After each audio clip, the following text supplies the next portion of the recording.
ਬਿਸਮਿਲ੍ਲਾਹਿਰਰਹਿਮਾਨਿਰਰਹੀਮ। ਕਿਸਾਨ ਦੋਸਤੋ, ਬਹੁਤ ਸਾਰੇ ਕਿਸਾਨ ਮਕਈ ਦੇ ਲਿਹਾਜ਼ ਨਾਲ ਪਰੇਸ਼ਾਨ ਹੈਗੇ ਆ, ਕਿਉਂਕਿ ਕੰਪਨੀਆਂ ਨੇ 2 ਨੰਬਰ ਬੀ ਯਾਨੀ ਕਿ ਥੈਲੀ ਅੰਦਰ ਡਾਲ ਕੇ ਕਿਸਾਨਾਂ ਨੂੰ ਦੇ ਦਿੱਤਾ। ਕਿਹਦੀ ਵਜ੍ਹਾ ਦੇ ਨਾਲ ਕਿਸਾਨਾਂ ਦੀ ਜਿਹੜੀ ਛੱਲੀ ਉਹ ਫੁੱਲ ਭਰਾਈ ਨਹੀਂ ਕੀਤੀ। ਹਾਲਾਂਕਿ ਮਿਹਨਤ ਬਹੁਤ ਕੀਤੀ ਹੈ, ਖਾਦ, ਪੋਟਾਸ਼, ਸਪਰੇ, ਇੱਦਾਂ ਦਾ ਜ਼ਹਿਰ ਪਾਣੀ ਬਿਹਤਰੀਨ ਲਾਇਆ, ਲੇਕਿਨ ਸਿਰਫ ਕੰਪਨੀਆਂ ਦੀ ਲਾਪਰਵਾਹੀ ਦੀ ਵਜ੍ਹਾ ਨਾਲ ਕਿਸਾਨਾਂ ਦਾ ਕਾਫੀ ਜ਼ਿਆਦਾ ਨੁਕਸਾਨ ਹੋ ਗਿਆ। ਫੀ ਕਿੱਲੇ ਮਗਰ 2 ਲੱਖ ਰੁਪਈਆ ਕਿਸਾਨਾਂ ਦਾ ਨੁਕਸਾਨ ਹੋਇਆ ਵਾ। ਅਤੇ ਇਸ ਵਾਸਤੇ ਪੂਰੇ ਆਲ ਪੰਜਾਬ ਦੇ, ਖਾਸ ਤੌਰ 'ਤੇ ਆਲ ਪੰਜਾਬ ਦੇ ਅੰਦਰ ਕਿਸਾਨ ਕਾਫੀ ਜ਼ਿਆਦਾ ਮਕਈ ਦੇ ਲਿਹਾਜ਼ ਨਾਲ ਪਰੇਸ਼ਾਨ ਹੈਗੇ। ਅਤੇ ਮਾਸ਼ਾਅੱਲਾ ਮੈਂ ਵੀ ਮਕਈ ਲਗਾਈ ਹੋਈ ਹੈ। ਤੁਹਾਨੂੰ ਵਿਖਾਉਣਾ ਕਿ ਜਿਹੜੀ ਆਪਣੀ ਮਕਈ ਹੈ ਉਹ ਖਾਲੀ ਹੈ ਜਾਂ ਫਿਰ ਉਹ ਫੁੱਲ ਭਰਾਈ ਕੀਤੀ ਹੋਈ ਹੈ। ਕਿਤੇ ਉਹਨਾਂ ਕਿਸਾਨਾਂ ਦੀ ਤਰ੍ਹਾਂ ਕਿਤੇ ਆਪਣੀ ਮਕਈ ਤਾਂ ਨਹੀਂ ਖਾਲੀ ਹੈਗੀ। ਤੁਹਾਨੂੰ ਮੈਂ ਮੁਕੰਮਲ ਛੱਲੀਆਂ ਛਿੱਲ ਕੇ ਵਿਖਾਉਣਾ ਕਿ ਆਪਣੀ ਮਕਈ ਕਿਸ ਤਰ੍ਹਾਂ ਦੀ ਹੈਗੀ ਹੈ।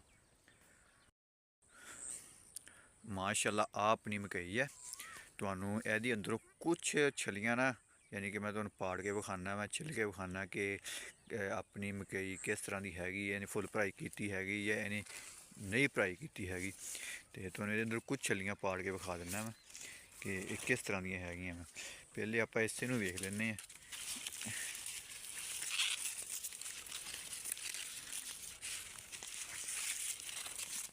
ਮਾਸ਼ਾਅੱਲਾ बेहतरीन ਭਰਾਈ ਕੀਤੀ ਹੋਈ ਹੈ ਆਪਣੀ ਛੱਲੀਆਂ ਨੇ, ਮਕਈ ਨੇ, ਕਿਉਂਕਿ ਆਪਾਂ ਇਹਦੇ ਅੰਦਰ ਪੋਟਾਸ਼ ਦਾ ਇਸਤੇਮਾਲ ਕੀਤਾ। ਕਿਹੜੀ ਵੀ ਯਾਨੀ ਕਿ ਮਕਈ ਦੇ ਅੰਦਰ ਪੋਟਾਸ਼ ਦਾ ਇਸਤੇਮਾਲ ਕੀਤਾ, ਲੇਕਿਨ ਬੀਆ ਵੀ ਆਪਾਂ ਨੂੰ ਅੱਛਾ ਮਿਲ ਗਿਆ ਸੀ। ਅਤੇ ਇਸ ਵਜ੍ਹਾ ਦੇ ਨਾਲ ਨਾ ਆਪਣੀ ਮਕਈ ਮਾਸ਼ਾਅੱਲਾ ਬਿਹਤਰੀਨ ਸਾਰੀ। ਇਸੇ ਤਰ੍ਹਾਂ ਮੈਂ ਥੱਲੀ ਚੈੱਕ ਕਰੀਏ, ਲੈ 2 ਲੱਗੀਆਂ ਹੋਈਆਂ ਮਾਸ਼ਾਅੱਲਾ, 2 ਕਾਮਯਾਬ ਹੋਈਆਂ ਛੱਲੀਆਂ।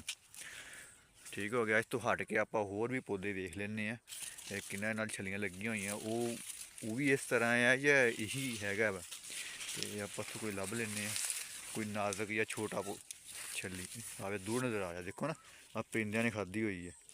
ਬਿਹਤਰੀਨ ਭਰਾਈ ਹੈ ਮਾਸ਼ਾਅੱਲਾ ਇਸ ਟਾਈਮ। ਠੀਕ ਹੋ ਗਿਆ।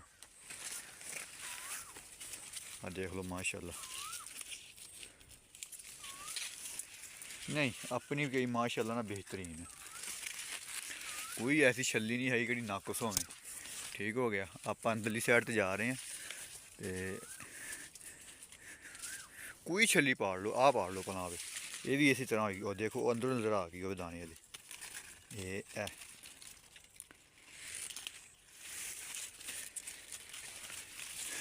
ਮਾਸ਼ਾਅੱਲਾ ਬਿਹਤਰੀਨ ਫੀਲਡ ਆਪਣੀ। ਇਹ ਸਾਰਾ ਆਪਣੀਆਂ ਮਿਹਨਤਾਂ ਦੀ ਵਜ੍ਹਾ ਨਾਲ ਹੋਇਆ ਵਾ। ਆਪਣੇ ਬਿਹਤਰ ਫਰਟੀਲਾਈਜ਼ਰ ਪਲਾਨ ਦੀ ਵਜ੍ਹਾ ਦੇ ਨਾਲ ਆਪਾਂ ਨੂੰ ਇਹਦਾ ਰਿਜ਼ਲਟ ਮਿਲਿਆ ਵਾ।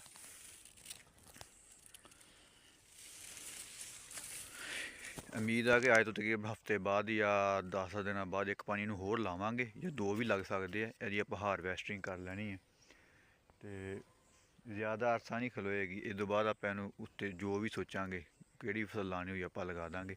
ਉਮੀਦ ਆ ਕਿ ਅੱਜ ਤੋਂ ਹਫ਼ਤੇ ਬਾਅਦ ਜਾਂ 10 ਦਿਨ ਬਾਅਦ ਜੀ ਮੁਕੰਮਲ ਆਪਾਂ ਇਹਦੀ ਹਾਰਵੈਸਟਿੰਗ ਕਰ ਲੈਣੀ ਹੈ।